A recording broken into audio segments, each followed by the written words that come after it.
পৃথিবীর সবাই একমত, সব ধর্মের মানুষ একমত, আস্তিক নাস্তিক সব একমত। সেটা কি?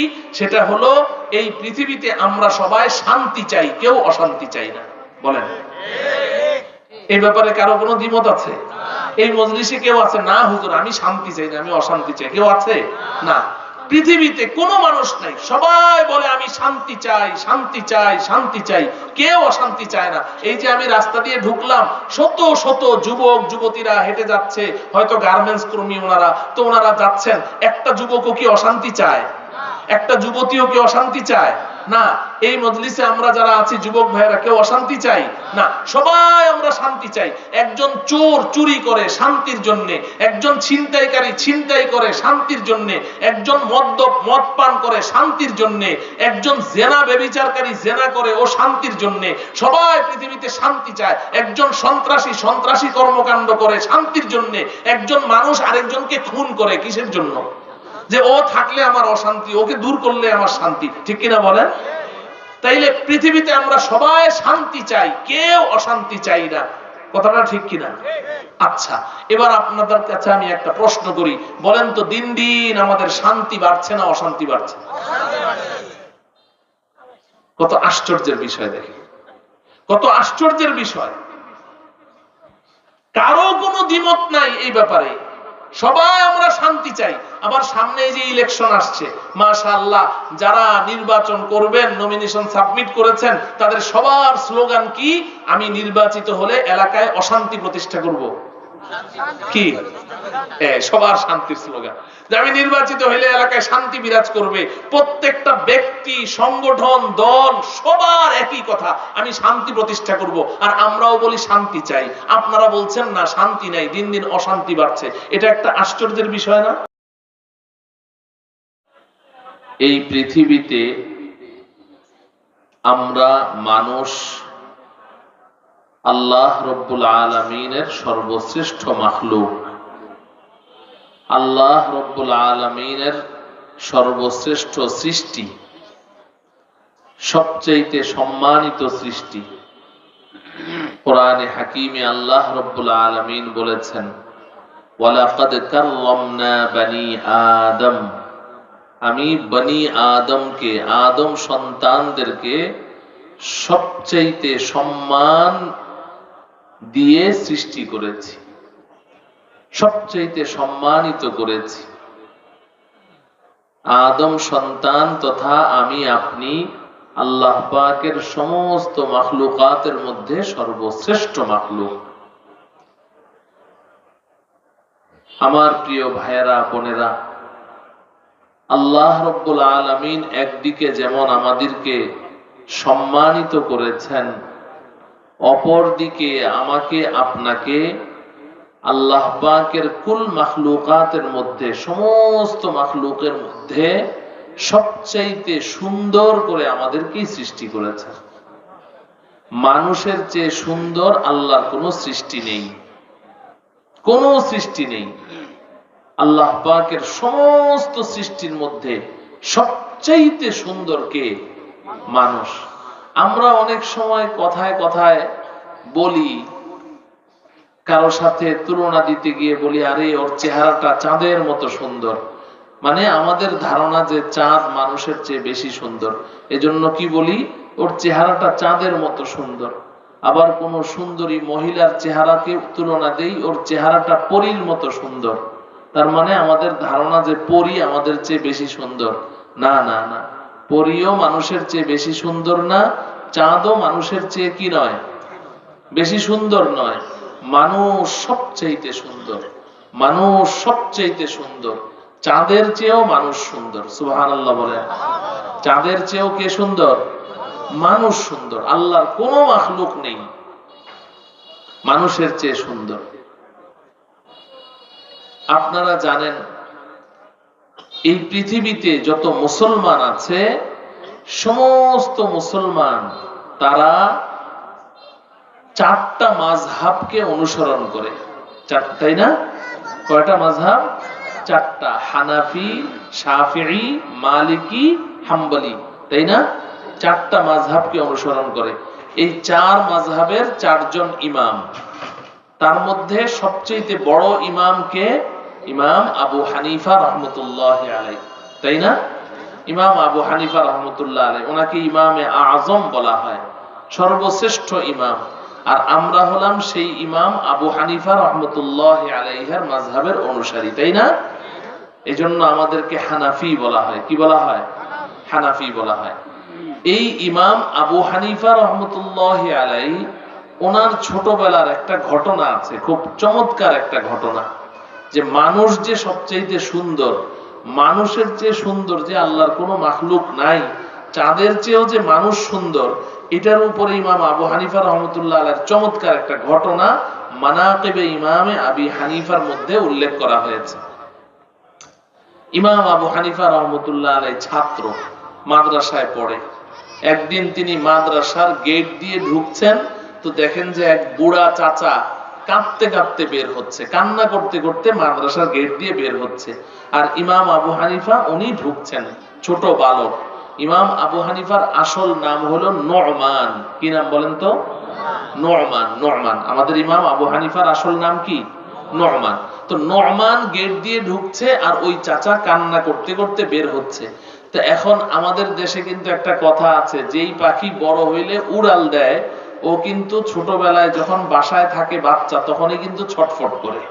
আর ছটফটানি দেখলে বোঝা যায় যে বড় হইলে কি করবে? উড়াল দিবে, তাই না?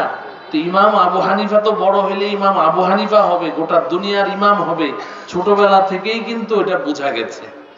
দেখেন ওনার ঘটনা শুনেন। উনি ছোটবেলা থেকেই যে কোনো একটা কিছু দেখলে ওটা নিয়ে গবেষণা শুরু করতেন, ওটার গভীর পর্যন্ত, একদম এটার তলদেশ পর্যন্ত পৌঁছে যেতেন।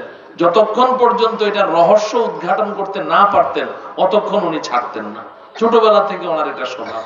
তো এখন নু'মান মাদ্রাসায় ঢুকছে, আর ওই চাচা কান্না করতে করতে বের হচ্ছেন। তো নু'মান জিজ্ঞাসা করে, চাচা আপনি কাঁদেন কেন? তো চাচা একটা ধমক দিয়ে বলছে, দেখো বড়দের সব ব্যাপারে নাক গলাতে হয় না, তুমি মাদ্রাসায় যাচ্ছ যাও, আমি কেন কান্না করছি ওটা তোমার বোঝার দরকার নেই। কয়, না চাচা একটু বলেন না আপনি কেন কান্না করছেন, আপনি মুরব্বী মানুষ, এত বড় মানুষ, আপনি কেন কাঁদেন? আপনাকে তো কান্না মানায় না, কেন কাঁদছেন? তো এখন বুড়া যখন দেখে যে এই ছেলে ছাড়ছেই না, তখন বুড়া বলে যে, শোনো একটা ঘটনা, দুর্ঘটনা ঘটে গেছে, এটা আমার ব্যক্তিগত ব্যাপার, শরমের কথা, তুমি তো আমাকে ছাড়ছই না। তো চাচা বলেন না কি ঘটনা, একটু বলেন। বলে যে, শোনো আমার স্ত্রী, তোমার চাচি, আমি তাকে অনেক ভালোবাসি, অনেক মহাব্বত করি, অনেক মহাব্বত করি, কিন্তু তোমার চাচি কিন্তু দেখতে কালো, দেখতে সুন্দর না, দেখতে তার চেহারাটা কালো। কিন্তু আমি আজকে সকালবেলা তোমার চাচিকে আদর করে আমি বললাম কি, যে তুমি চাঁদের চেয়েও সুন্দরী। কি বললো? তুমি চাঁদের চেয়েও সুন্দরী। বলে যে আমি এই কথাটা বলার সাথে সাথে তোমার চাচির মাইন্ডে লেগে গেল, সে মাইন্ড করলো যে আমি কালো মানুষ দেখে আমাকে ঠাট্টা করলো, একটু অপমান করলো। উনি কান্না শুরু করে দিলেন, হ্যাঁ এতদিন পর্যন্ত আপনার খেদমত করলাম, এতদিন সংসার করলাম, আজকে 40-45 বছর থেকে আপনার সংসার করছি, আপনি শেষ জীবনে এসে আমাকে এমন একটা আঘাত দিলেন। তো আমি তাকে যতই বুঝাই যে না তুমি আমার কাছে চাঁদের চেয়ে সুন্দরী, কিন্তু সে কোনোভাবেই এটা মেনে নিচ্ছে না, সে এটাকে ঠাট্টা মনে করছে, আর হাউমাউ করে কান্না শুরু করছে যে আপনি আমাকে শেষ জীবনে এসে কেন এই কষ্টটা দিলেন।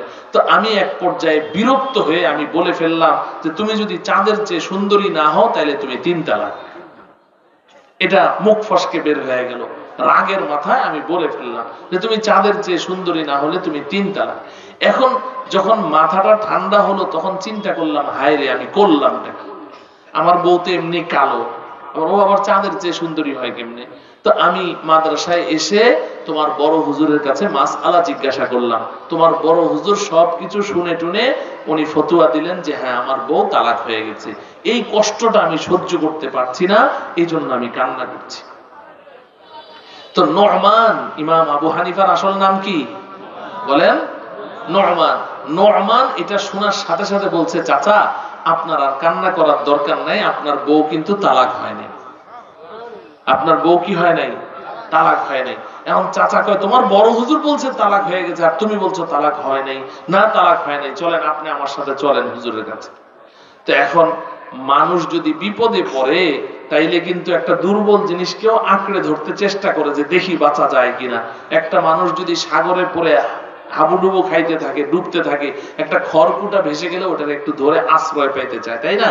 তো চাচা চিন্তা করলো বড় হুজুর তো ফতোয়া দিয়েই দিয়েছে, এখন এই বাচ্চা আবার আমাকে বলছে তালাক হয় নাই, আচ্ছা দেখি না যদি কোনো ফাঁক ফোকর বের হয়। তো এই আশায় এই নওমানের হাত ধরে ওই চাচা বড় হুজুরের কাছে গেলেন। বড় হুজুরের কাছে গিয়ে বলছে, ওস্তাদজি আপনার ছাত্র, এই ছাত্রটা বলছে আমার বিবি নাকি তালাক হয় নাই। তো বড় হুজুর তো খেপে গেল, এই তুমি কি বলছো এ কথা, তুমি বুঝো কি, তুমি তালাকের মাসআলা বুঝো?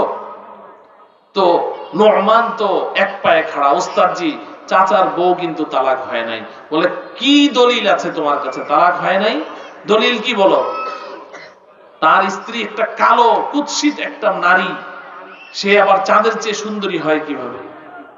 সে তো বলছে চাঁদের চেয়ে সুন্দরী না হইলে 3 তালাক, তো তালাক তো হয়ে গেছে। না ওস্তাদজি তার বিবি তালাক হয় নাই। বলে দলিল কি বলো? ওস্তাদজি দলিল আমি পরে দিব, কিন্তু একটা শর্ত আছে। বলে কি শর্ত? যে আজকে এশার নামাজের নামাজটা আমাকে পড়াইতে দিতে হবে, এশার নামাজটা আমাকে পড়াইতে দিতে হবে, আমাকে ইমামতি করতে দিতে হবে। তো ওস্তাদজি এখন তো প্যাচে পড়ে গেছে, কি করবে? তো আচ্ছা ঠিক আছে তুমি ইমামতি করো। তো ইমাম আবু হানিফা রহমতুল্লাহ আলাই ওনাকে নামাজ পড়াইতে দিলেন, ওনার ওস্তাদজি। তখন ছাত্র নামাজ পড়ায়, ওস্তাদ পিছনে দাঁড়িয়েছে, ওস্তাদ পিছনে দাঁড়িয়েছে। এখন ইমাম আবু হানিফা রহমতুল্লাহ আলাই এশার নামাজের প্রথম রাকাতেই তিনি সূরা ফাতিহা শেষ করে এখন পড়ছেন, ওয়াত্তিনি ওয়াজ্জাইতুন وطور سينين وهذا البلد الأمين لقد خلقنا الإنسان في أحسن تقويم। এই সূরায়ে ওয়াত্তিন পড়া শুরু করলেন। এই সূরায়ে ওয়াত্তিনের মধ্যে আল্লাহ কি বলছেন? আল্লাহ পাক 4টা শপথ করেছেন। কয়টা? 4টা কসম খেয়েছেন, 4টা শপথ করেছেন। ওয়াত্তিন 3 ফলের শপথ করে বলছি, ওয়াজ্জাইতুন জাইতুন ফলের শপথ করে বলছি, ওয়াতুরি সিনিন সিনাই পাহাড়ের শপথ করে বলছি, ওয়াহাদাল বালাদিল আমিন এবং এই পবিত্র নগরী মক্কার শপথ করে বলছি। কয়টা শপথ? 4টা শপথ করে আল্লাহ বলছেন, লাকাদ খালাকনাল ইনসানা ফি আহসানি তাকওয়িম, নিশ্চয় আমি আল্লাহ মানুষকে সবচাইতে সুন্দর করে সৃষ্টি করেছি। 4টা কসম খেয়ে আল্লাহ কি বলছেন? যে মানুষকেই আমি সবচাইতে সুন্দর করে সৃষ্টি করেছি, মানুষের চেয়ে সুন্দর কাউকে সৃষ্টি করিনি। এখন ইমাম আবু হানিফা রহমতুল্লাহ আলাই তিনি কি পড়ছে জানেন? ওয়াত্তিনি ওয়াজ্জাইতুন ওয়াতুরি সিনিন ওয়াহাদাল বালাদিল আমিন, 4টা কসম হয়ে গেল। এখন লাকাদ খালাকনাল ইনসানা, ইনসান শব্দের অর্থ মানুষ, ইনসান শব্দের অর্থ কি?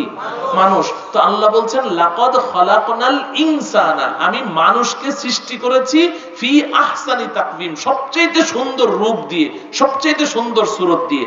এখন ইমাম আবু হানিফা নোমান উনি ইনসান মানে যে মানুষ, ইনসানের জায়গায় উনি বলছে লাকাদ খালাকনাল কমারা ফি আহসানি তাকওয়িম।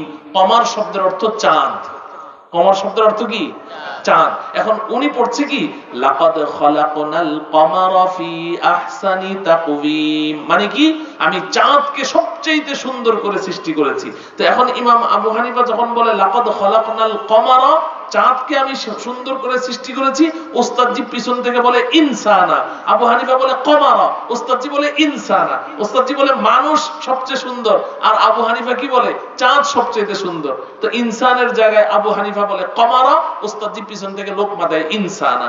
পরে আবু হানিফা 2-3 বার এইভাবে ধাক্কাধাক্কির পরে আবু হানিফা পড়লেন লাকাদ খালাকনাল ইনসানা ফি আহসানি তাকওয়িম, নিশ্চয় আমি মানুষকে সবচেয়ে সুন্দর করে সৃষ্টি করেছি। এটা পড়ে নামাজটা শেষ করলেন। সালামটা ফিরানোর সাথে সাথে ওস্তাদজি বলে, নোমান আর দলিল লাগবে না, চাচার বউ তালাক হয় নাই। চাচার বউ কি হয় নাই? তালাক হয় না। আমার প্রিয় ভাইয়েরা, এটা ঘটনা মনে পড়লো তাই বললাম। তাহলে একদিকে আল্লাহ রাব্বুল আলামিন আমাদেরকে সর্বশ্রেষ্ঠ বানিয়েছেন, আরেকদিকে আল্লাহ রাব্বুল আলামিন আমাদেরকে সবচেয়ে সুন্দর করে সৃষ্টি করেছেন। বলি আলহামদুলিল্লাহ। মুহতারাম হাজিরিন, আমি লম্বা চওড়া কথা বলবো না, লোকজনও কম, আবার বাইরেও শীত, রাতও বেশি হয়ে গেছে। আমি সংক্ষিপ্ত একটা কথা বলবো আমার যুবক ভাইদেরকে লক্ষ্য করে। এই এলাকায় আমি যুবকদের সংখ্যা অনেক দেখলাম, প্যান্ডেলের ভিতরে কম থাকলেও আশেপাশে অনেক যুবক ভাইয়েরা আছে, যুবতী বোনেরা আছে। এজন্য আমার মাথায় আসলো যে আমার যুবক ভাইদেরকে লক্ষ্য করে আমি ছোট্ট একটা কথা বলি। আল্লাহ রাব্বুল আলামিন তেলাওয়াতকৃত আয়াত ও হাদিসকে সামনে রেখে এই বিষয়ে আমাকে কিছু জরুরি কথা ইখলাসের সাথে বলার তৌফিক দান করুন। আমাদের সকলকে এই কথাগুলো আমলের উদ্দেশ্যে অন্তরকর্ণ দ্বারা শ্রবণ করার তৌফিক দান করুন।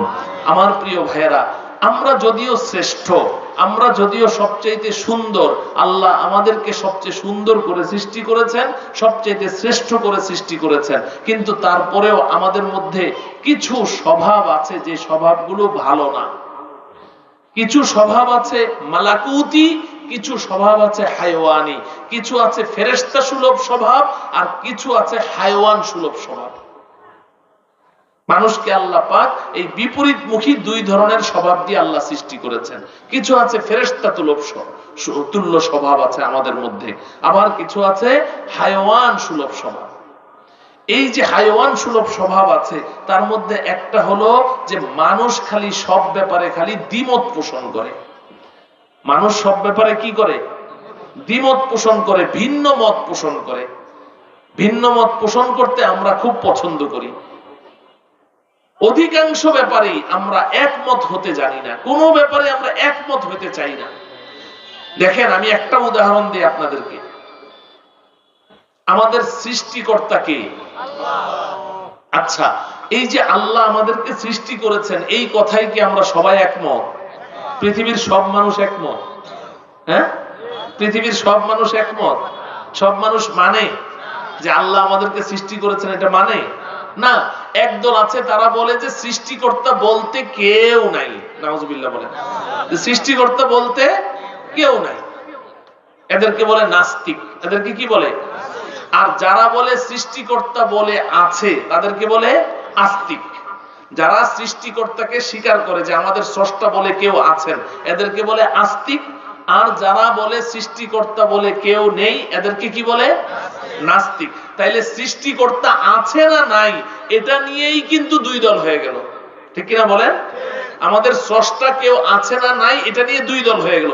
একদল বলে আছে, একদল বলে নাই, দুই দল হয়ে গেল। কিন্তু আবার যারা বলে সৃষ্টিকর্তা আছে, এদের মধ্যে আবার ঝগড়া। কি ঝগড়া? বলে সৃষ্টিকর্তা কয়জন, এটা নিয়ে ঝগড়া। আপনারা কি বলেন, সৃষ্টিকর্তা কয়জন? একজন। খ্রিস্টানরা বলে তিনজন। নাউজুবিল্লাহ পড়বেন না। খ্রিস্টানরা কি বলে? তিনজন। ইহুদিরা কি বলে? দুইজন। নাউজুবিল্লাহ পড়েন। ইহুদিরা বলে স্রষ্টা দুইজন, খ্রিস্টানরা বলে স্রষ্টা তিনজন। আর হিন্দুরা কি বলে? হিন্দুরা বলে 33 কোটি প্লাস। হিন্দুরা কি বলে? 33 কোটি বলে না? 33 কোটি দেব দেবী ওদের, তো 33 কোটি প্লাস। তাইলে দেখেন, যারা স্রষ্টাকে স্বীকার করে, পৃথিবীর সব ধর্মের লোকেরাই স্রষ্টাকে স্বীকার করে। যারা ধর্ম মানে প্রত্যেকটা ধর্মেই স্রষ্টার কথা আছে, স্রষ্টাকে স্বীকার করে। কিন্তু তাই বলে কি ওরা কি ইমানদার? না। কেন? কারণ তারা একাধিক স্রষ্টা মানে এক স্রষ্টাকে স্বীকার করে না। কোন ধর্ম এক স্রষ্টাকে স্বীকার করে না। কথা বুঝে আসলো? তাহলে দেখেন কত ঝগড়া। আচ্ছা, আমরা বলি স্রষ্টা কয়জন? একজন। আবার আমরা যে একজন স্রষ্টা মানি, আমাদের মধ্যেও কিন্তু আবার কত ঝগড়া, কত ভিন্নতা, কত দ্বিমত। আমাদের স্রষ্টা তিনি আল্লাহ রাব্বুল আলামিন, তিনি সব জায়গায় সমানভাবে উপস্থিত, ঠিক কিনা বলেন? আল্লাহ পাক সর্বত্র বিরাজমান। এটা হলো আহলুস সুন্নাহ ওয়াল জামাতের আকীদা যে আল্লাহ রাব্বুল আলামিন সর্বত্র বিরাজমান, সব জায়গায় আল্লাহ উপস্থিত আছেন। কিন্তু আবার আমাদের মধ্যে আবার একদল ভাই আছে, ওনারা বলে যে না, এই কথাটা ঠিক না। বলে তাহলে কি? আল্লাহ পৃথিবীর কোথাও নাই। নাউজুবিল্লাহ বলেন।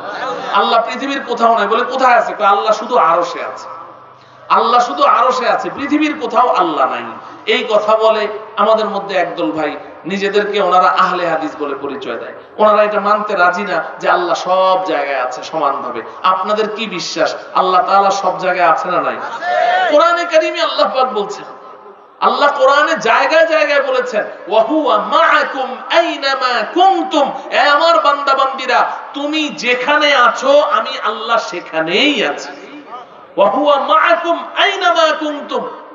তা আমরা কি আসমানে আছি না জমিনে আছি? তা আল্লাহ বলছেন আল্লাহ আমাদের সাথে আছে। অন্য আয়াতে আল্লাহ পাক বলেন মা ইয়াকুনু মিন নাজওয়া সালাসাতিন ইল্লা হুয়া রাবিউহুম ওয়ালা খামসাতিন ইল্লা হুয়া সাদিসুহুম ওয়ালা আদনা মিন যালিকা ওয়ালা আকসারা ইল্লা হুয়া মাআহুম আইনামা কানু। এই দুনিয়ার মানুষ শোনো, তোমরা তিনজন বসে বসে গোল মিটিং করছো, দরজা বন্ধ করে রুদ্ধদ্বার বৈঠক করছো। তোমরা মনে করেছো ওখানে কেউ নাই, কোনো সাংবাদিকও ঢুকতে দাও না, পুলিশও ঢুকতে দাও না, কাউকে ঢুকতে দাও না, তিনজন বসে বসে রুদ্ধদ্বার বৈঠক করছো। আল্লাহ বলেন ইল্লা হুয়া রাবিউহুম, চতুর্থ আরেকজন আমি আল্লাহ কিন্তু ওখানে উপস্থিত আছি। ওয়ালা খামসাতিন ইল্লা হুয়া সাদিসুহুম, পাঁচজনে মিলে যদি তোমরা মিটিং করো ওখানে ষষ্ঠ আরেকজন আমি আল্লাহ উপস্থিত আছি।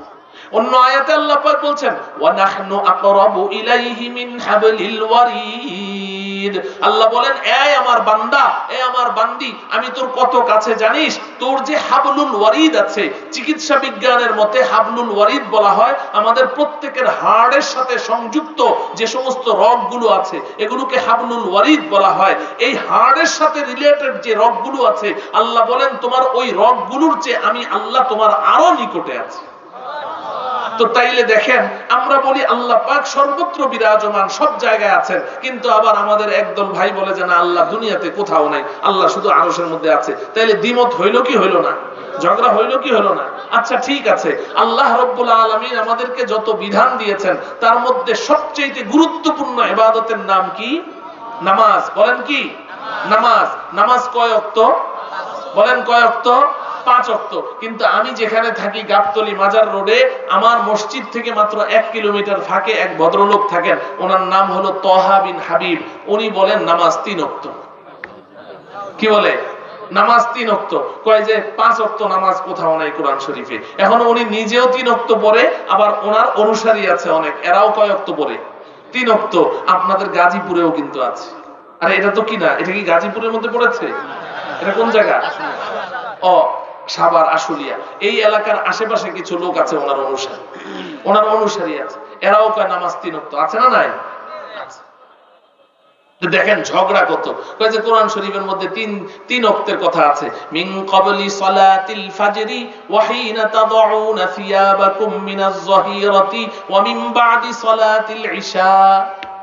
এই কোরআনের মধ্যে 3 নামাজের কথা আছে, ফজর, যোহর, এশা। আসর মাগরিবের কথা নাই, এজন্য ওরা আসর মাগরিব পড়ে। তো আজকে থেকে বহু বছর আগে 2004 ইংরেজি সনে এদের সাথে আমার একটা মোনাজারা হয়েছে। তো ওখানে এদের নেতা ওনারা সবাই আসছে, লোকজন সবাই। তো ওই জায়গার মধ্যে আমি তো বুঝে ফেলেছি রোগটা কোন জায়গায়। এরা তো হাদিস মানে না। এরা কি করে না? এরা কয় আমরা কোরআন মানি, হাদিস মানি না। মুনকিরে হাদিস বলা হয় এদেরকে। এরা কয় আমরা কোরআন মানি, হাদিস মানি না। হাদিস বলতে কিচ্ছু নাই। নাউজুবিল্লাহ পড়েন।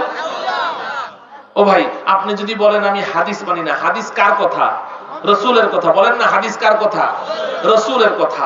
আচ্ছা, একটা সাধারণ, আপনার ওই বিষয়ে আমি কথা বলবো না। আপনি যদি বলেন আমি হাদিস মানি না, ঠিক আছে, আপনি শুধু কোরআন মানেন, বলে হ্যাঁ, আমি আপনাকে প্রশ্ন করব এই কোরআন যে আল্লাহর কিতাব, এটার দলিল কি? এই কোরআনকে আপনি যে বলছেন এটা আল্লাহর কিতাব, এটার প্রমাণ কি? প্রমাণ দেন। এটার প্রমাণ তো হলো নবীজি বলেছেন এটা আল্লাহর কিতাব, তাই না? নবীজি বলেছেন এটা আল্লাহর কিতাব, এজন্যই তো আপনি বিশ্বাস করেছেন। তা আপনি তো নবীর কথা মানেন না, হাদিস মানেন না। তা হাদিস না মানলে তো এটা কোরআন যে এটাই তো থাকে না। আমার কথা বুঝে আসে? এটা যে কোরআন, এটার প্রমাণিত হলো হাদিস। হাদিস ছাড়া তো কোরআনই থাকে না। এখন এরা বলে যে না, এই কোরআনের মধ্যে শুধু 3 ওয়াক্তের কথা আছে, কোরআনের মধ্যে 5 ওয়াক্তের কথাই আছে। তারপরেও আমি করলাম কি, ওই সবার সামনে এদের ভণ্ডামিটা প্রকাশ করার জন্য, কারণ এরা তো এটা স্বীকার করবে না যে আমরা হাদিস মানি না, এটা তো বলতে সাহস করবে না, বললে তো ঝাড়ুর বাড়ি একটাও মাটির মধ্যে পড়বে না। তো এখন আমি করলাম কি, ওদের সামনে মেরাজের যে সফর হয়েছে, এই যে রজব মাস, এই রজব মাসে নবীজির মেরাজের সফর হয়েছে না, একেবারে আরশে গিয়ে আল্লাহর সাথে কথা বলেছেন না, এটা কি কোরআনে আছে না হাদিসে আছে? হাদিসের মধ্যে আছে। নবীজি যে আরশে গিয়ে আল্লাহর সাথে কথা বলেছেন, এটা কোথায় আছে? হাদিসে আছে। এটাও ওরা মানে না। নবীজির যে মেরাজ হয়েছে এটাও তো মানে না তারা। তো এখন আমি করলাম কি, বুখারী শরীফের 2 পৃষ্ঠা ব্যাপী এই পুরা মেরাজের হাদিসটা পড়লাম। 1.5 ঘন্টা লাগলো এটা পড়ে অনুবাদ করে বুঝাইতে। পড়ে তারপরে আমি এখানে নবীজি প্রথমে আল্লাহর কাছে 50 ওয়াক্ত পাইলেন, 50 ওয়াক্ত পাওয়ার পরে ষষ্ঠ আসমানে আসলে মুসা আলাইহিস সালাম আবার ফেরত দিলেন যে আপনার উম্মত পারবে না, ইন্না উম্মাতাকা লা তুতিকু যালিকা, আপনার উম্মত এই দৈনন্দিন 50 ওয়াক্ত নামাজ সর্বনাশ, ইয়া রাসূলুল্লাহ আপনি তাড়াতাড়ি ফেরত যান। নবীজি গেলেন, আল্লাহ পাক 5 ওয়াক্ত কমায় দিলেন, আসলেন, মুসা আলাইহিস সালাম বললেন আবার যান, হবে না, 45 ওয়াক্ত পারবে না, আবার গেলেন। এইভাবে 9 বার নবীজি যাওয়ার পরে আল্লাহ পাক 5 নং 45 ওয়াক্ত কমিয়ে দিয়ে এরপরে আল্লাহ বললেন, ও বন্ধু আর 5 ওয়াক্ত রইল, আমি তো রব, আমি তো খোদা, আমার কথার মধ্যে কোনো পরিবর্তন হয় না, আমি শুরুতে 50 দিয়েছিলাম, 50ই রইল, আপনি যান, এই 5 ওয়াক্ত নিয়ে আপনি যান, আপনার উম্মতকে বলবেন, আপনার উম্মত যদি দৈনন্দিন 5 ওয়াক্ত নামাজ পড়ে, আমি আল্লাহ এই 5-এর মধ্যে তাকে 50-এর নেকি দিয়ে দেব। এই হাদিসটা আমি পড়লাম, পড়ার পরে এরপরে আমি তাদেরকে বললাম, এবার বলেন আপনাদের বক্তব্য কি। এখন তো শুরু করেছে, কারণ এটা তো আর বলতে পারে না যে না আমরা হাদিস মানি না, তাইলে তো আর মজলিস থেকে কেউ বেরো হইতে দিবে না এদেরকে। কিন্তু আমি তো বুঝে ফেলছি যে এরা হাদিস মানে না। আমার প্রিয় ভাইয়েরা, সে যাই হোক, তো দেখেন এরা এখন বলে কি 3 ওয়াক্ত নামাজ। ওই দিন অবশ্য তওবা করে সবার সামনে যে আর কোনোদিন এটা করবে না, তওবা করে বের হয়ে গেছে, কিন্তু 1-2 মাস ঠান্ডা ছিল, এরপর আবার শুরু করেছে। তো আমি আপনাদেরকে যে কথাটা আজকে বলতে চাচ্ছি সেটা হলো যে আমরা সব ব্যাপারে খালি দ্বিমত পোষণ করি, ভিন্ন মত পোষণ করি, একমত হইতে জানি না। আমি আজকে আপনাদের সামনে ছোট্ট করে একটা বিষয় কথা বলতে চাই, যে বিষয়ে আমরা সবাই একমত। এখানে কেউ দ্বিমত করবে না, কেউ দ্বিমত করবে না, পাগল ছাড়া। ভালো মানুষ যদি আকল বুদ্ধি থাকে সবাই একমত, পৃথিবীর সবাই একমত, সব ধর্মের মানুষ একমত, আস্তিক নাস্তিক সব একমত। সেটা কি? সেটা হলো এই পৃথিবীতে আমরা সবাই শান্তি চাই, কেউ অশান্তি চাই না। বলেন এই ব্যাপারে কারো কোনো দ্বিমত আছে? এই মজলিসে কেউ আছে না হুজুর আমি শান্তি চাই না, আমি অশান্তি চাই? কেউ আছে? না, পৃথিবীতে কোনো মানুষ নাই, সবাই বলে আমি শান্তি চাই, শান্তি চাই, শান্তি চাই, কেউ অশান্তি চায় না। এই যে আমি রাস্তা দিয়ে ঢুকলাম, শত শত যুবক যুবতীরা হেঁটে যাচ্ছে, হয়তো গার্মেন্টস কর্মী ওনারা, তো ওনারা যাচ্ছেন, একটা যুবকও কি অশান্তি চায়? একটা যুবতীও কি অশান্তি চায়? না। এই মজলিসে আমরা যারা আছি যুবক ভাইয়েরা কেউ অশান্তি চাই না, সবাই আমরা শান্তি চাই। একজন চোর চুরি করে শান্তির জন্য, একজন ছিনতাইকারী ছিনতাই করে শান্তির জন্য, একজন মদ্যপ মদ পান করে শান্তির জন্য, একজন জেনা ব্যভিচারকারী জেনা করে ও শান্তির জন্য। সবাই পৃথিবীতে শান্তি চায়। একজন সন্ত্রাসী সন্ত্রাসী কর্মকাণ্ড করে শান্তির জন্য, একজন মানুষ আরেকজনকে খুন করে কিসের জন্য? যে ও থাকলে আমার অশান্তি, ওকে দূর করলে আমার শান্তি, ঠিক কিনা বলেন? তাইলে পৃথিবীতে আমরা সবাই শান্তি চাই, কেউ অশান্তি চাই না, কথাটা ঠিক কিনা? আচ্ছা, এবার আপনাদের কাছে আমি একটা প্রশ্ন করি, বলেন তো দিন দিন আমাদের শান্তি বাড়ছে না অশান্তি বাড়ছে? কত আশ্চর্যের বিষয়, দেখি কত আশ্চর্যের বিষয়। কারো কোনো দ্বিমত নাই এই ব্যাপারে, সবাই আমরা শান্তি চাই। আবার সামনে যে ইলেকশন আসছে, মাশাআল্লাহ, যারা নির্বাচন করবেন, নমিনেশন সাবমিট করেছেন, তাদের সবার স্লোগান কি? আমি নির্বাচিত হলে এলাকায় অশান্তি প্রতিষ্ঠা করব। কি সবার শান্তির স্লোগান, যে আমি নির্বাচিত হইলে এলাকায় শান্তি বিরাজ করবে। প্রত্যেকটা ব্যক্তি, সংগঠন, দল সবার একই কথা, আমি শান্তি প্রতিষ্ঠা করব। আর আমরাও বলি শান্তি চাই, আপনারা বলছেন না শান্তি নাই, দিন দিন অশান্তি বাড়ছে। এটা একটা আশ্চর্যের বিষয় না? ধরেন এই যে এখানে ময়দানটা আছে, এই জায়গায় একটা মসজিদ নির্মাণ করতে চায় এলাকার কিছু মানুষ, আরেক দল এসে বলে যে না মসজিদ হবে না, তাহলে কি হবে? বলে এখানে একটা মার্কেট হবে। এখন 2 দল হয়ে গেছে, এখন মসজিদও হয় না মার্কেটও হয় না, ঠিক কিনা বলেন? কিন্তু যদি এলাকার সব মানুষ মিলে বলে যে না এখানে একটা মসজিদ করব, তাহলে মসজিদ হইতে কি আর দেরি হবে? কোনো বাধা আছে? পটপট করে দেখবেন যে মসজিদ হয়ে গেছে, কারণ সবাই মসজিদ চায়, ঠিক কিনা? তো তাইলে এই এলাকা তো দূরের কথা, পৃথিবীর সব মানুষ শান্তি চায়, আপনারা বলেন শান্তি নেই, বাধাটা কোথায়? প্রশ্ন জাগে না? যে শান্তি সবাই চায়, সবাই শান্তি প্রতিষ্ঠা করতে চায়, আপনারা বলছেন দিন দিন অশান্তি বাড়ছে। হ্যাঁ, অবশ্যই অশান্তি বাড়ছে। কারণটা কি? আমি শুধু এই কারণটা বলে কথা শেষ করে দেব। মুহতারাম হাজিরিন, একটা সহজ উদাহরণ দিই। ধরেন এখন কারেন্ট চলে গেছে, বিদ্যুৎ চলে গেছে। এখন বিদ্যুৎটা চলে গেছে, তো মাহফিলের সভাপতি সাহেব, উনি খুব পাওয়ারফুল মানুষ, পরিচিত মানুষ, উনি করলেন কি, সাথে সাথে ওয়াসা অফিসে ফোন দিলেন। কোথায়? ওয়াসা অফিসে ফোন দিয়ে বললেন, আমার এলাকায় মাহফিল চলছে, তাড়াতাড়ি বিদ্যুৎ দাও। ওয়াসা অফিস বিদ্যুৎ দিতে পারবে? কথা বলে না, পারবে? আচ্ছা, টিএনটি অফিসে ফোন দিল, টিএনটি অফিসে ফোন দিয়ে বলল যে বিদ্যুৎ চলে গেছে, তাড়াতাড়ি বিদ্যুৎ পাঠাও। পারবে? কোন জায়গায় ফোন দেওয়া লাগবে? বিদ্যুৎ অফিসে ফোন দেওয়া লাগবে, ঠিক কিনা? এটা তো একটা কমন সেন্সের কথা। এটা বুঝতে কি কোরআন হাদিস লাগে? আচ্ছা, তো তাইলে বোঝা গেল আমার যেই জিনিসটার প্রয়োজন, ওই জিনিস যেই জায়গায় আছে, ওই জিনিসের গোডাউন যেখানে আছে, সেখানে আমাকে ধর্ণা দিতে হবে, তাইলেই তো আমি ওটা পাবো, তাই না? এটা সহজ ব্যাপার। আমার দরকার দুধ, আমার গিন্নি বলছে যে ঘরে তো চিনিও আছে, খেজুরের গুড় আছে, আবার চিনি গুঁড়া পোলাউর চাউল আছে, আপনি একটু 5 কেজি দুধ নিয়ে আসেন, আপনাকে পায়েস পাকায় দিই। আপনি সোজা গিয়ে স্বর্ণকারের দোকানে গিয়ে বললেন ভাই আমার 5 কেজি দুধ দাও, ও দিতে পারবে? কোথায় যাওয়া লাগবে? দুধওয়ালার কাছে যাওয়া লাগবে, ঠিক কিনা বলেন? আর দুধওয়ালার কাছে গিয়ে যদি আপনি বলেন যে আমাকে 1 ভরি স্বর্ণ দাও, পারবে না। তো যেখানে যেটা আছে সেখানে ধর্ণা দিতে হবে, সহজ কথা, আমি কোনো কঠিন কথা বলছি না। এবার আপনাদের কাছে জানতে চাই, শান্তির মালিক কে? মাশাআল্লাহ, এটা কি বুকে বিশ্বাস রেখে বলছেন নাকি খুশি করার জন্য? শান্তি অশান্তি সব কার কাছে? কোনো সন্দেহ আছে? কোনো সন্দেহ নাই। তাহলে শান্তির গোডাউন কার কাছে? আল্লাহর কাছে। কিন্তু এখন সমস্যাটা হলো আমরা সবাই শান্তি চাই, শান্তি চাই, শান্তি চাই, শান্তি প্রতিষ্ঠা করতে চাই, কিন্তু শান্তির গোডাউনে ধর্ণা না দিয়ে আমরা সব আল্লাহর দুশমন ইহুদি খ্রিস্টানদের কাছে ধর্ণা দিচ্ছি, ওদের অন্ধ অনুকরণ করছি যে ওদের হাতেই বুঝি শান্তি আছে, যার কারণে ব্যক্তি জীবন, সামাজিক জীবন, রাষ্ট্রীয় জীবন, সর্ব জায়গায় সব আমরা ইহুদি খ্রিস্টানদের গোলামির মধ্যে ডুবে আছি। কেন? যে ওদের কাছে শান্তি আছে।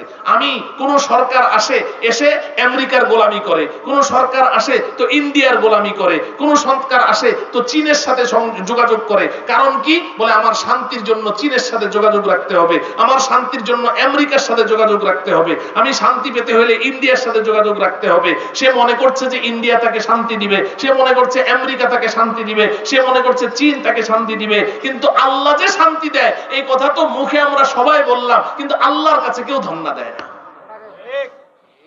তো ওখানে শান্তি পাওয়া যাবে? কথা বলে না, শান্তি পাওয়া যাবে? ও আমার প্রিয় যুবক ভাইরা, আমরা অন্ধের মতো ওদের কাছে শান্তি চাই, ওদের এত অনুসরণ করি, এত অনুসরণ করি। যুবক ভাইরা মনে কষ্ট নিও না, এই যে সেলুনে চুল কাটতে যায় যুবকরা, এই চুল কাটতে গিয়েও এখন তো ইদানিং সেলুনের সামনে, আগে এটা দেখা যায় নাই, সেলুনের সামনে একটা গ্লাস থাকে, গ্লাসের মধ্যে অনেকগুলো ছবি, না বিভিন্ন কাটিং এর ছবি আছে না, দেখেছেন? ওখানে হাফিজ হুজুরের মাথার ছবি আছে, শাইখুল হাদিস আল্লামা আজিজুল হক সাহেব হুজুরের মাথার ছবি, আমাদের শাইখুল হাদিস আল্লামা শামসুদ্দিন কাসেমি সাহেবের মাথার ছবি আছে। তো ওখানে তো একটাও মুসলমানের ছবি নেই, সব ইহুদি খ্রিস্টানদের ছবি, আল্লাহর দুশমনদের ছবি। এখন যুবকরা গিয়ে বলে কি আমাকে ওই কাটিংটা দাও। কেন? কেন সে ওই কাটিংটা চায়? সে মনে করে এই কাটিংটার মধ্যে আমার শান্তি, এই কাটিংটার মধ্যে আমাকে বেশি সুন্দর দেখা যাবে, এইভাবে কাটলে, এই পেতনির মতো চুল কাটলে চারোদিকে একদম নাড়িয়া করে ফেলায়, চারোদিকে নাড়িয়া করে উপরে একটু রেখে দেয়। আরে ও মনে করছে ওকে খুব সুন্দর দেখা যাচ্ছে, অথচ একেবারে সাক্ষাৎ একটা পেতনির মতো দেখা যায়, একটা হনুমানের মতো দেখা যায়, কিন্তু ওইটাকেই সে অনুসরণ করবে। কেন? কারণ তার দৃঢ় বিশ্বাস যে এই ইহুদি খ্রিস্টানদের অনুকরণের মধ্যে আমার শান্তি আছে। আমার প্রিয় ভাই, আচ্ছা আপনাদেরকে বলি, মনে কষ্ট নিয়েন না, ঈদের সময় আপনার গিন্নি বলেছে বাজারে যাও, বাজারে গিয়ে আমার জন্য একটা শাড়ি কিনবা, তোমার জন্য একটা পাঞ্জাবি কিনবা, আর ছেলে মেয়েদের জন্য, 2 ছেলের জন্য 2 স্যুট পাঞ্জাবি কিনবা। এখন আপনি মার্কেটে গেলেন, যাওয়ার পরে আপনার বিবির জন্য একটা শাড়ি কিনলেন 2000 টাকা দিয়ে। এখন দেখেন শাড়িটার এক জায়গায় একটু ছিঁড়া, আপনি শাড়িটা নিবেন? কি বলবেন? ভাই এটা ফেরত দেন, ওই যে একটু ছিঁড়া। পাঞ্জাবিটা কেনার পরে দেখলেন এখানে একটু সুতা বের হয়ে আছে, আপনি নিবেন ওটা? বলুন না ভাই আমাকে একটা ফ্রেশ দাও, এখানে সুতা বের হয়ে আছে, তাই না? তো আমাদের যুবক ভাইয়েরা টাকা দিয়ে ছিঁড়া প্যান্ট কিনে কেন? এখান দিয়ে ছিঁড়া, এখান দিয়ে ছিঁড়া, এখান দিয়ে ছিঁড়া। কিরে ভাই, টাকা দিয়ে কেউ কোনোদিন ছিঁড়া কাপড় কিনে? যার মাথার মধ্যে গিলু আছে, অন্তত পক্ষে সে সুস্থ এবং সুষ্ঠু বিবেকের মালিক, পাগল না, ও কোনোদিন টাকা দিয়ে ছিঁড়া কাপড় কিনবে? তা আপনি ছিঁড়া কাপড়টা কেন কিনলেন? যুবক ভাই জবাব দেন। আপনি কিনলেন এজন্য ওই যে যাদের অনুসরণ করছেন ওরা কোনো সময় এমন একটা দুর্ঘটনা হয়তো ঘটেছে, কোনো খ্রিস্টানের, কোনো ইহুদি, কোনো যুবক হয়তো চুরি করে পুলিশের ধাওয়া খেয়েছে, রাস্তা দিয়ে দৌড়াচ্ছে, হঠাৎ করে পিচ ঢালাই রোডের মধ্যে পড়ে ওর ঘষা খেয়ে হয়তো এই জায়গাটা ছিলে গেছে, বাস এটা দেখেই যুবক মনে করেছে আরে এটাই তো স্টাইল, বাস শুরু করে দিয়েছে। এই তো আপনি বলেন, আপনি একটা একটা করে কয়টা উদাহরণ দিব আপনাদেরকে? এই তো চলছে। আমরা এতটা ইহুদি খ্রিস্টানদের প্রতি ঝুঁকে পড়েছি, ওরা যা করে আমাদের কথার স্টাইল, আমাদের লাইফ স্টাইল আমরা চেঞ্জ করে ফেলেছি। ছোট ছোট বাচ্চা, ছেলের জন্য আলাদা পোশাক আছে। আমরা মুসলমান, ছেলেদের মুসলমানদের ছেলেদের ড্রেস আপ ভিন্ন, মেয়েদের ড্রেস আপ ভিন্ন। আপনার কন্যা সন্তান হতে পারে তার বয়স 3 বছর 4 বছর বয়স, ওকে আপনি প্যান্ট শার্ট পরান কেন? কি কারণে প্যান্ট শার্ট পরান? প্যান্ট শার্ট তো ছেলেদের পোশাক। আপনি আপনার মেয়েকে প্যান্ট শার্ট কেন পরাচ্ছেন? আপনি বলবেন যে হুজুর আপনি এই যে বাড়াবাড়ি করেন আপনারা, এটাই তো ভালো লাগে না, যখন বড় হবে তখন আবার ঠিক করে ফেলবো, বড় হইলে ঠিক করে ফেলবেন। যখন এই মেয়েটা প্যান্ট শার্ট পরে পরে বড় হইলো, বড় হওয়ার পরে যেদিন আপনি মেয়েদের পোশাক এনে দিবেন ও একদম ধরে এইভাবে ফিকে ফেলে দিবে, বলবে যে না আমার ওই পোশাকটাই ভালো। ওটা নিবে নাকি? কেন নিবে সে? ও তো ওইটা পরে অভ্যস্ত হয়ে গেছে। আপনি ঠান্ডা মাথায় বিষয়টা নিয়ে একটু ভাবেন আমার প্রিয় যুবক ভাই, ঠান্ডা মাথায় একটু ভাবেন। একটা ছেলে একটা মেয়ে তার উপরে নামাজ ফরজ হয় কবে? বালেগ হওয়ার পরে। বালেগ হওয়ার পরে না? একটা ছেলে বালেগ হইতে কমপক্ষে 12 বছর, 12 বছরের আগে কোনো ছেলে বালেগ হয় না, 13 বছর 14 বছর লাগে বালেগ হইতে। একটা মেয়ে 9 বছরে অনেক সময় বালেগ হয়ে যায়, 9, 10, 11 বছরে। কিন্তু নবীজি কি বলেছেন? মুরু সিবিয়ানাকুম বিসসালাহ ইযা বালাগু সাবআন, তোমরা তোমাদের সন্তানদেরকে নামাজের আদেশ দাও যখন 7 বছর বয়স। কয় বছর? 7 বছর বয়সে নামাজ ফরজ হয় না। এরপরে নবীজি কি বললেন? ওয়াজরিবুহুম বিহা ওয়া হুম আবনাউ 10। আর যখন 10 বছর বয়স হয় নামাজ না পড়লে ডান্ডা লাগাও, পিটাও। ভাই 10 বছর বয়সে নামাজ ফরজ হয়? পিটাইতে বলেছেন। ঘটনা কি? নামাজ তো 12 বছরে তার ফরজ হবে। 7 বছর বয়স থেকে নবীজি নামাজ পড়ার নির্দেশ কেন দিতে বলেছেন? এখন থেকে তো তাকে অভ্যাস করতে হবে। যেদিন আপনি ওই 7 বছর বয়স, 8 বছর, 9 বছর, 10 বছর, 11 বছর, তাকে একদিনও নামাজের কথা বললেন না। 12 বছর যেই দিন বালেগ হয়ে গেল ওই দিন আপনি বললেন এই নামাজ পড়। ও নামাজ পড়বে? ও তো নামাজের ন জানে না। কোথায় 12 বছর বয়সে তার নামাজের ফরজ হয়? 7 বছর বয়স, তার মানে কি 5 বছর আগে থেকে তাকে নামাজ পড়াও। এই 5 বছর তাকে প্র্যাকটিস করাইতে থাকো, এরপরে যখন ফরজ হবে তখন তো তার নামাজটা কত ফ্রেশ হবে। তাহলে আপনি এটা কেন বলছেন যে না ওর ড্রেস আপ যেমনই হোক বড় হইলে ঠিক হয়ে যাবে? মোটেও ঠিক হবে না। বড় হওয়ার পরে আপনার এই কন্যা সন্তান এমন ড্রেস পরে আপনার সামনে আসবে, বাবা মা তার দিকে তাকাতে আপনার লজ্জা লাগবে। কিন্তু ওই সমস্ত বাবা মার লজ্জা লাগে না, কারণ তারা নিজেরাও তো ওই মার্কা। আমার প্রিয় ভাই, তো শান্তি তো চাই, আমরা সবাই শান্তি চাই, কিন্তু শান্তি আমদানি করতে চাই অশান্তির গোডাউন থেকে, ঠিক কিনা বলেন? ইহুদি খ্রিস্টানরা খুব শান্তিতে আছে। হ্যাঁ, আমি আপনাদেরকে খুব সংক্ষেপে একটা কথা শোনাই। মহাকবি আল্লামা ইকবালের নাম শুনেছেন? মহাকবি আল্লামা ইকবাল পৃথিবীর শ্রেষ্ঠ একজন দার্শনিক ছিলেন এবং সমস্ত ধর্মের লোকেরা তাকে শ্রেষ্ঠ দার্শনিক বলে স্বীকৃতি দেয়, খালি মুসলমানরা না। এবং পৃথিবীর আপনার সেই লন্ডন, আমেরিকা সহ পৃথিবীর বিভিন্ন রাষ্ট্রে ইউনিভার্সিটিতে আল্লামা ইকবালের জীবনীর উপরে ডক্টরেট করা হয়। সেই মহাকবি আল্লামা ইকবাল উনি পড়াশোনা করেছেন অক্সফোর্ড ইউনিভার্সিটিতে, ইহুদি খ্রিস্টানদের সাথে থেকে তিনি পড়াশোনা করেছেন। তিনি আমাদেরকে একটা মেসেজ দিয়েছেন আজকে থেকে বহু বছর, প্রায় 100 বছর আগে। তিনি বলেন, तारीख है अफरंग मशीनों के धुएं से, तारीख है अफरंग मशीनों के धुएं से, ये वादी ईमन नहीं शायान तजल्ली, ये वादी ईमन नहीं शायान तजल्ली, ये आयश फरावा ये हुकूमत ये तिजारत, ये आयश फरावा ये हुकूमत ये तिजारत, दिल सीनाए बेनूर में महरूम तसल्ली, दिल सीनाए बेनूर में महरूम तसल्ली। আল্লামা ইকবাল বলেন, এই দুনিয়ার মানুষ, তোমরা ভেবেছো ইউরোপিয়ানরা, আমেরিকানরা, ইহুদি খ্রিস্টানরা খুব শান্তিতে আছে? না না না, শুনে নাও, আমি ওদের সাথে উঠা বসা করেছি, দীর্ঘদিন ওদের সাথে চলাফেরা করেছি। ওদের এই ইউরোপ আমেরিকায় কল কারখানা ইন্ডাস্ট্রির ধোঁয়ায় পুরাটা আকাশ যেমন কালো হয়ে থাকে, ওদের কলবের ভেতরে ঈমানের নূর না থাকার কারণে অশান্তির আগুনের ধোঁয়ায় ওদের কলবটা এমন একেবারে অন্ধকারাচ্ছন্ন হয়ে আছে। ওদের অশান্তির খবর শুনবেন। আমি আপনাদেরকে বলি, ও আমার প্রিয় ভাইয়েরা, বর্তমান সময়ে কিছু এক শ্রেণীর যুবকদের চলাফেরা উঠা বসা দেখলে মনে হয় যেন তারা বলতে চায় যে শান্তি আছে আমার যৌবনের স্বাধীনতার মধ্যে। বর্তমান সময়ের যুবকদের অবস্থা দেখে মনে হয় তারা এটা বলতে চায়, শুধু মুখ খুলে বলে না, কিন্তু তাদের আচরণ এমন যে আমার যৌবনের স্বাধীনতা দাও, এটার মধ্যে আমার শান্তি। যার কারণে তার এই যৌবনের স্বাধীনতার জন্য সে অনৈতিক কর্মকাণ্ডে লিপ্ত হচ্ছে, অবৈধ প্রেমে লিপ্ত হচ্ছে, পরকীয়ায় লিপ্ত হচ্ছে যৌবনের স্বাধীনতার জন্য। আর এই পরকীয়ায় যদি তার স্ত্রী বাধা দেয়, স্ত্রীকে হত্যা করছে। পরকীয়ায় তার মা বাবা বাধা দেয়, মা বাবাকে হত্যা করে ফেলছে শুধু যৌবনের স্বাধীনতা চাওয়ার জন্য। বলেন, অস্বীকার করতে পারবেন? আর আরেক শ্রেণীর দুষ্ট লোক আছে আমাদের দেশে, তাদের চাল চলন উঠা বসা দেখে মনে হয় যেন তারা বলতে চায় যে আমার সম্পদ চাই, প্রচুর সম্পদ চাই, প্রচুর টাকা চাই, পয়সা চাই, এই টাকার মধ্যে শান্তি আছে। এই কারণে এই টাকা উপার্জন করার জন্য তারা হায়নার মতো অন্যের সম্পদ লুট করছে, রাষ্ট্রীয় সম্পদ লুট করছে, ভাই ভাইকে কতল করে সম্পত্তি লুটে নিচ্ছে, বন্ধু বন্ধুকে হত্যা করে সম্পত্তি লুটে নিচ্ছে, প্রতিবেশীর সম্পদ লুটে নিচ্ছে এবং ক্ষমতায় এসে নিরীহ মানুষের সম্পদ লুট করছে। বলেন ঠিক কিনা? তো তাইলে এক শ্রেণী তাদের দাবি হলো সম্পদের মধ্যে শান্তি, টাকার মধ্যে শান্তি, এই কারণে তারা হালাল হারাম বাছাই করে না। আর আরেক শ্রেণী যুবকের দাবি হলো যৌবনের স্বাধীনতার মধ্যে শান্তি। যদি এই দুই জিনিসের মধ্যে তোমরা শান্তি মনে করো, তা আমি তোমাদেরকে একটা তথ্য দেই। বর্তমান পৃথিবীতে সবচাইতে বেশি টাকার মালিক যেই রাষ্ট্রটি, তার নাম হলো সুইডেন। কি নাম?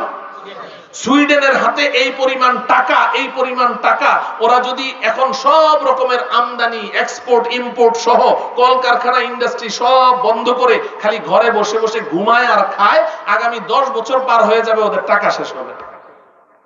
এত টাকা তার হাতে। তাহলে টাকার মধ্যে যদি শান্তি থাকে, সুইডেনের সবচেয়ে বেশি শান্তি।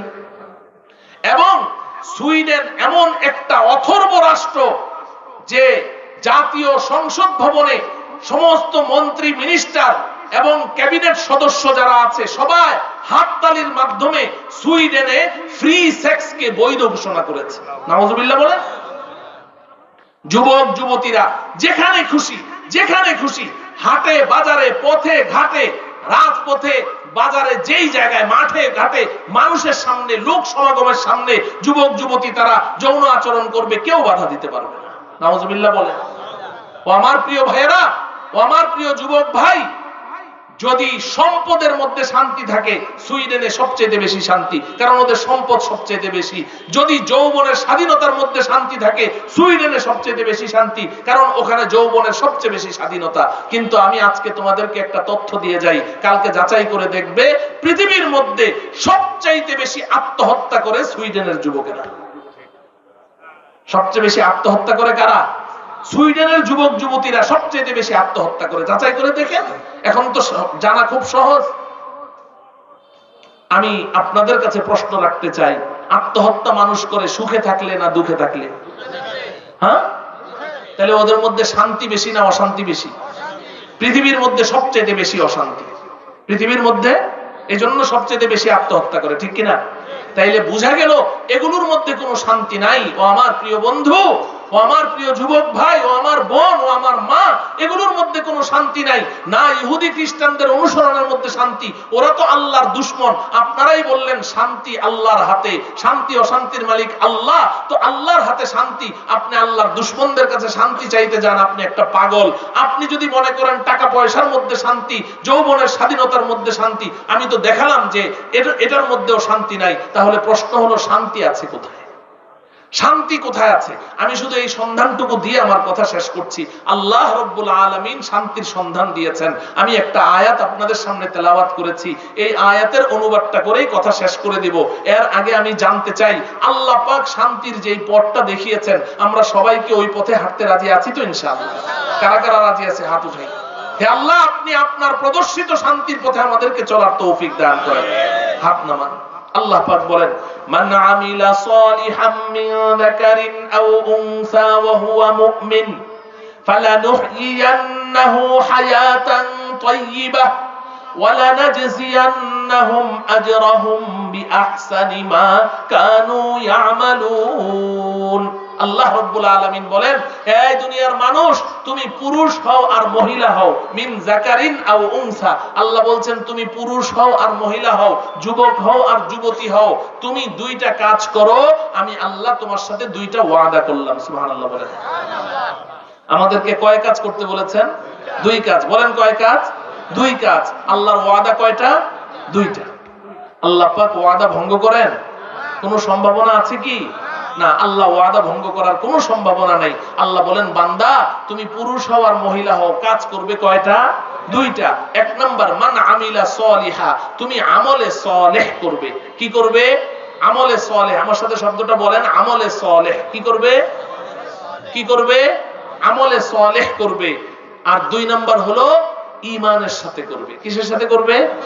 কিসের সাথে? তাহলে আমি যদি বলি কি করবে, উত্তর দিবেন আমলে সালেহ করবে। কি করবে? এই আমার ওয়াজ এই দুইটা শব্দই, এতক্ষণ যে চিল্লাচিল্লি করলাম না, এই দুইটা শব্দ। এক নাম্বার কি করবে? আমলে সালেহ। বলেন কি করবে? আমলে সালেহ। দুই নাম্বার কিসের সাথে করবে? ঈমানের সাথে করবে। বাস, এই দুইটা কাজ তোমার, আর কিচ্ছু লাগবে না। দুইটা কাজ, আমলে সালেহ করবে, ঈমানের সাথে করবে। বলেন, আমলে সালেহ করবে, ঈমানের সাথে করবে। প্রশ্ন হলো, আমলে সালেহ কি জিনিস? আমলে সালেহ অর্থ নেক আমল। আমলে সালেহ অর্থ কি? নেক আমল। বলবেন নেক আমল অর্থ কি? নেক আমল মানে ভালো কাজ। নেক আমল মানে কি? তো তাইলে তুমি ভালো কাজ করো, ঈমানের সাথে করো। ভালো কাজ করো, ঈমানের সাথে করো। আমাদের কয় কাজ? দুই কাজ। ভালো কাজ করব কিসের সাথে? এখন বলবেন যে হুজুর তো কথা তো শেষ না। কথা শেষ না। এই যে নেক আমল, ভালো কাজ, এটা আমরা সবাই ভালো করে বুঝি না। অর্ধেক বুঝি, অর্ধেক বুঝি না। নেক আমল এটার অর্ধেক বুঝি, আর অর্ধেক শয়তান আমাদেরকে বুঝতে দেয় না। এই যে ভালো কাজ করবে, নেক আমল করবে, আমি বললাম না, যখনই আমরা নেক আমলের ওয়াজ শুনি, ওয়াজ করি, তো অর্ধেক বুঝি। সেটা কি? বলে আজকে থেকে 5 ওয়াক্ত নামাজ সময় মতো পড়তে হবে। নেক আমল কিনা? 5 ওয়াক্ত নামাজ সময় মতো পড়া, এটা নেক আমল কিনা?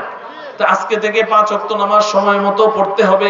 সামনে রমজান আসছে, রমজানের সবগুলো রোজা রাখতে হবে, কোরআন তেলাওয়াত করতে হবে, যাকাত হিসাব করে দিতে হবে, হজ ফরজ হলে হজ করতে হবে, তারপরে তাসবিহ তাহলিল পড়তে হবে, জিকির আজকার করতে হবে, তাই না? এগুলো সব কি? নেক আমল। এগুলো সব কি? নেক আমল। ও আমার প্রিয় ভাই, এগুলো আমরা বুঝি। আমরা এগুলো বুঝি, করতে হবে, পড়তে হবে, ধরতে হবে, চলতে হবে, এগুলো আমরা সব বুঝি। কিন্তু এগুলো হলো নেক আমলের অর্ধেক। এগুলো কি? বাকি অর্ধেক কি? বাকি অর্ধেক হলো আজকে থেকে মিথ্যা কথা ছাড়তে হবে। মিথ্যা কথা, সুদ খাওয়া ছাড়তে হবে, ঘুষ খাওয়া ছাড়তে হবে, জুয়া খেলা ছাড়তে হবে, চুরি করা ছাড়তে হবে, ছিনতাই করা ছাড়তে হবে, তারপরে জেনা ব্যভিচার করা ছাড়তে হবে, অন্যের গীবত শিকায়াত করা ছাড়তে হবে, করোনার দিকে কুদৃষ্টি দেওয়া ছাড়তে হবে, মোবাইলে অশ্লীল ছবি দেখা ছাড়তে হবে। এই যে ছাড়তে হবে, ছাড়তে হবে, এইটা শয়তান আমাদেরকে ভাবতে দেয় না। আমরা শুধু করতে হবে এটা খুব বুঝি নেক আমল, কিন্তু ছাড়তে হবে এটা বুঝি না। এই কারণে দেখা যায় সমাজের কিছু মানুষ এমন আছে, নামাজও পড়ে আবার মিথ্যা কথাও বলে, নামাজও পড়ে বাজারে গিয়ে ভেজাল মালও বিক্রি করে। আছে না নাই? নামাজ পড়ে আবার সুদ খায়। আছে না নাই? আছে। কেন? ও মনে করে আমি তো নেক আমল করছি, করার কাজ করতে হবে, ওই যে নেক আমল আল্লাহ করতে বলেছে, তা আমি তো নামাজ পড়ি, আমি তো রোজা রাখি, আমি তো তাসবিহ পড়ি, আমি তো জিকির করি, আমি তো নেক আমল করি। কিন্তু তুমি ভাই নেক আমল করার কাজ তো করছো, কিন্তু ছাড়ার কাজ ছাড়ছো না। ও আমার প্রিয় যুবক ভাই, খুব ভালো করে শুনে নাও, নেক আমল শুধু করার কাজ করা নয়, ছাড়ার কাজ ছাড়া। আমি আপনাদের সামনে একটা হাদিস পড়েছি, নবীজি বলেছেন, আল ঈমানু বিদউ ওয়া সাবউনা শুবা, ঈমান নামের যে বৃক্ষটা আছে এর 70 এর অধিক ডালপালা আছে। সুবহানাল্লাহ বলেন। ঈমান নামের বৃক্ষের 70-এর অধিক ডালপালা আছে। ও আমার প্রিয় ভাই, বলেন তো এই যে গাছ, আমাদের আম গাছ, জাম গাছ, কলা গাছ, লেবু গাছ, এই সমস্ত গাছের মধ্যে যে ডাল থাকে, সবগুলো ডাল কি মোটা মোটা থাকে? না, 2-3টা মোটা ডাল থাকে, আর বাকি সব চিকন চিকন ডাল থাকে, ঠিক কিনা বলেন?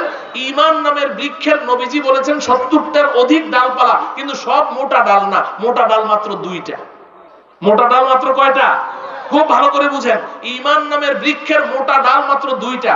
আমার দিকে তাকান, ধরেন আমার এই বডিটা হলো ঈমান নামের বৃক্ষ, এটা ঈমানের গাছ, আর এটার 2টা মোটা ডাল। কয়টা ডাল? 2টা মোটা ডাল আছে। একটা ডালের নাম করার কাজ করতে হবে, বলেন করার কাজ। আর একটা ডালের নাম ছাড়ার কাজ ছাড়তে হবে, বলেন ছাড়ার কাজ, ছাড়ার কাজ, করার কাজ, ছাড়ার কাজ। এই হলো মোটা 2টা ডাল। এখন এই যে করার কাজ করতে হবে একটা ডাল আছে না, এটার মধ্যে ছোট ছোট ডাল আছে। নামাজ পড়তে হবে, রোজা রাখতে হবে, হজ করতে হবে, যাকাত দিতে হবে, তাই না? দান খয়রাত করতে হবে, কোরআন তেলাওয়াত করতে হবে, জিকির আজকার করতে হবে, তাসবিহ তাহলিল পড়তে হবে, বড়দেরকে শ্রদ্ধা করতে হবে, ছোটদেরকে স্নেহ করতে হবে, যত করতে হবে আছে, এই সব ছোট ছোট ডাল এই করার কাজ করতে হবে এই ডালের মধ্যে আছে। আর ছাড়ার কাজ ছাড়তে হবে এটার মধ্যে আছে। মিথ্যা কথা ছাড়তে হবে, চুরি করা ছাড়তে হবে, ছিনতাই করা ছাড়তে হবে, লুটতরাজ ছাড়তে হবে, জুয়া খেলা ছাড়তে হবে, মদ পান ছাড়তে হবে, গান শোনা ছাড়তে হবে, জেনা ব্যভিচার ছাড়তে হবে। এই ছাড়তে হবে, ছাড়তে হবে, বাকি ছোট্ট ছোট্ট ডাল সব এটার মধ্যে। এখন আপনি শুধু করার কাজ করলেন, ছাড়ার কাজ ছাড়লেন না, নেক আমল হইল? আমাদের সমস্যাটা এই জায়গায়। আমি যদি কোনো যুবককে বলি যে আমি আজকে থেকে তোমাকে বন্ধু বানিয়ে নিব, তুমি প্রতিদিন 10 রাকাত করে নফল নামাজ পড়বে, বলবে যে হুজুর 10 রাকাত না, আপনি 50 রাকাত পড়তে বলেন তাও রাজি, ও রাজি হবে। কিন্তু যদি বলি যে আমি তোমাকে বন্ধু বানাবো একটা শর্তে, তোমার হাতে যে টাচ মোবাইলটা আছে এটাকে আজকে থেকে আর টাচ করতে পারবে না, বলবে যে হুজুর সরি। কি ভুল বললাম? করার কাজ করতে রাজি, কিন্তু ছাড়ার কাজ ছাড়তে রাজি না। আমাদের সমস্যাটা এই জায়গায়। ও আমার প্রিয় বন্ধু, শুনে নাও, করার কাজ করার চেয়ে ছাড়ার কাজ ছেড়ে দেওয়ার গুরুত্ব বেশি। আমি ছোট্ট একটা হাদিস বলে কথা শেষ করে দিচ্ছি। নবীজি সাল্লাল্লাহু আলাইহি সাল্লাম বলেছেন, হাদিসটা বোঝার জন্য আগে একটা উদাহরণ বুঝতে হবে। 2 বন্ধু মাছ মারতে গেছে। 2 বন্ধু কোথায় গেছে? মাছ মারতে গেছে। আচ্ছা, মাছ মেরে যেই পাত্রের মধ্যে মাছটা রাখে ওটারে আপনারা কি বলেন? হ্যাঁ, খালই। খালই আমাদের ডুলা বলে, কুমিল্লাতে আমাদের ডুলা বলে। আচ্ছা, ডুলা, খালই। এখন 2 বন্ধু মাছ মারতে গেছে। এক বন্ধু ও জাল ফিক দেয়, আর ভরে ভরে যতবার ফিক দেয় মাছ একদম জাল ভরে মাছ উঠে। আরেক বন্ধু আরেকখানে দাঁড়াইছে, ও মাছ জাল ফিক দেয়, মাছ উঠে না। 2বার 3বার ফিকলে 2-3টা করে উঠে। এখন যেই বন্ধুর জাল ভরে ভরে মাছ উঠছে, ও যেই খালুর মধ্যে মাছটা রাখে না, এই খালুর তলাটা এত বড় ছিদ্রি। খালুর তলাটা কি? ছিদ্রি। আর যেই বন্ধু 3-4 বার ফিক দেওয়ার পরে 2-3টা মাছ উঠে, ওর যে খালুইটা আছে ওটার মধ্যে কোনো ছিদ্রি নেই, সব একদম ঠিকঠাক আছে। এবার বলেন তো, সন্ধ্যাবেলা 2 বন্ধু খালুই নিয়ে বাড়িতে গেল, যেই বন্ধু জাল ভরে ভরে মাছ ধরলো ওর খালুর মধ্যে মাছ আছে কয়টা? হ্যাঁ, একটাও নাই। আর যেই বন্ধু ওই যে 3-4 বার ফিকলে 2-3টা মাছ পায়, ও যেই কয়টা মাছ পাইলো খালুর মধ্যে ঠিকঠাক বাড়িতে গিয়ে সব ঠিকঠাক আছে, ঠিক কিনা বলেন? এই উদাহরণটা যদি বুঝে আসে, নবীজি সেম এমন একটা কথা বলেছেন। নবীজি বলেন, রুব্বা কাসিয়াতিন ফিদ দুনিয়া আরিয়াতুন ফিল আখিরা। মুহাদ্দিসিন একরাম এই হাদিসের 3টা ব্যাখ্যা করেছেন, আমি একটা ব্যাখ্যা বলছি।